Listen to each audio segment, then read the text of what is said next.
hindi lang talaga ako nasarapan. And hindi ko po kine-claim yung sarili ko na food vlogger, food critic. Literal na nagpo-food trip lang po ako, tapos sinasabi ko lang po yung opinion ko. Yun lang naman po. Nagulat ako dito sa pangyayaring to. Di ko to in-expect. As in, nagulat po ako talaga sa hate, sa galit. Hindi ko to in-expect na ganito magiging kalaki yung issue. For us, di ba? For us, wala lang po kasi yun. Tsaka hindi naman natin minimin na tsaka sino ba tayo para makapagpasara ng business eh? Sino parang ba kami? Hindi naman ako si Gordon Ramsay, hindi ako food critic, hindi ako food vlogger. So this time, ano naman masasabi mo? Kasi hindi mo in-expect na naging ganito kalaki yung issue, di ba? Ang daming kung ano-ano sinabi sa'yo. Parang out of hate na lang talaga. Naging hate train siya eh, na umabot sa body shaming. Alam mo, honestly, doon sa body shaming, hindi ako nasaktan. Walang kumurot sa akin. Kasi guys, nalagpasan ko na to. Body shaming, nalagpasan ko na to. Buong buhay ko, binubuli ako, body shaming, tinatawag ako na names, kung ano-ano. Hindi ako nasaktan doon. Nasaktan ako sa sunod-sunod na hate na, kasi ngayon ko lang to naranasan.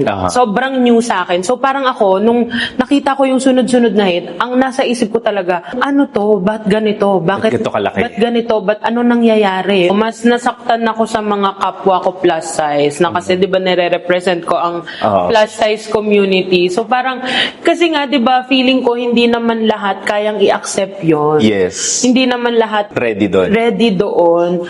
Guys, paano na lang kung yung ibang binash nyo? Kasi natatakot talaga ako yung sa mga nabubuli na umaabot sa sinasaktan yung sarili. Ayaw naman natin umabot sa ganon. Nagulat talaga ako sa lahat ng galit nyo sa akin. Iniisip ko saan galing yung galit? Ba't parang hindi na lang to about dun sa coffee? Hindi na lang about dun sa food? Ba't parang buong pagkatao ko na kayo galit? Doon ako na-shock. Na-shock lang ako doon. Parang, teka lang isa lang naman yun Parang, bakit?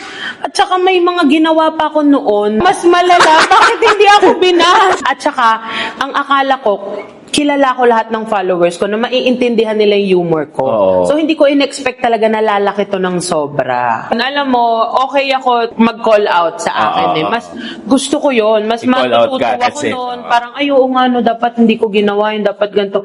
Kaso, tinurn nyo siya into body shaming, into hate. Tapos, ang dadaming mga hurtful words. Tsaka mga ad hominem, wala nang connect sa pangyayari. Alam mo, pinaka na-bother ako, may mga nag-message sa akin na magpakamatay ka na, mag-suicide ka na. So parang, hoy, paano nyo nasasabi sa tao yun? Guys, hindi ako pumatay hindi lang ako nasarapan doon sa pagkain. Hindi ako pumatay. Wala akong sinaktan na kahit na anong nilalang. Hindi ako Nagulat ako, wag kayong ganun. Hoy, sa lahat ng, kung may iba pang mababash, guys, wag naman kayong magsalita ng ganun. Kasi what if sundin kayo?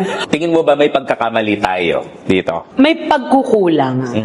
May mga pagkukulang naman talaga. Kasi first, hindi ako nag-disclaimer. Tapos hindi ko ako naging constructive doon sa ko. Kung ano yung feeling mo kulang. Feeling kong kulang sa panlasa ko. Yun yung pagkukulang ko doon. And yun ang hihihingi ko po ng pasensya sa mga taong nasaktan ko, especially sa mga chefs, sa mga barista, sa mga servers, and sa owner na din po nung cafe na yon. Pasensya na po kayo kung yun po yung naramdaman nyo na ipinahatid nung video ko. Hindi po talaga yon. Hindi po yun yung minimin ko. Ang gusto ko lang po is ibigay lang yung feedback ko na hindi po ako nasarapan doon sa food, sa mga natikman ko, pero hindi po para pasamain. Hindi ko po hiniling ever na may magsarang restaurant just because of my feedback. Hindi ko ever hiniling na may mawalan ng trabaho dahil lang sa hindi ako nasarapan. So, alam ko din po kahit papaano yung hirap nyo dyan, kung paano ginagawa, yung hirap sa kitchen, alam ko rin naman po yun. So, yun po ang hihihingi ko ng pasensya sa inyo na nagkulang ako ng kung paano ko dineliver din, kung paano ko siya sinabi. Siguro doon po na parang pakiramdam nyo na bastos ko yun, hindi ko po minimin na bastusin kayo. Yun lang naman po yung ko. Gusto ko lang sabihin kung ano yung totoong nalasahan ko. Siyempre, ang lesson na natutunan ko dito is, siyempre, maging careful na sa words na gagamitin ko. Especially now, kasi ganun na nga pala yung nare-reach mo. ng videos Yung ko. platform mo pala Yung is platform ko is mas magiging constructive na ako sa mga sasabihin kong mga feedback sa mga kakainin ko. Though hindi ko po pabaguhin yung sarili ko. Ganun pa din, magiging honest pa din po ako. Pero, mas i-explain ko naman ng buo yung nalasahan ko. Kasi doon sa video, ang sabi ko lang, hindi masarap and matabang. Tabang. That, Ang message ko doon sa coffee shop, wala po akong masamang intensyon doon sa sinabi ko, doon sa naging review ko. Hindi po para murahin ko kayo, hindi po para murahin ko yung pagkain or lahat ng staff doon. Hindi po yun yung intention ko. Kung yun po ang sa tingin nyo, ang naging intention ko is, pasensya na po kayo kung hindi po ako hindi ko po mas na detalye ng buo. Yung buong video, kaya po baka na-misinterpret po nating lahat. Pero hindi ko po para sirain yung 20 years na po yung business nyo. Hindi ko din po talaga in-expect na kaya ko bang magpasara ng negosyo. Hindi po.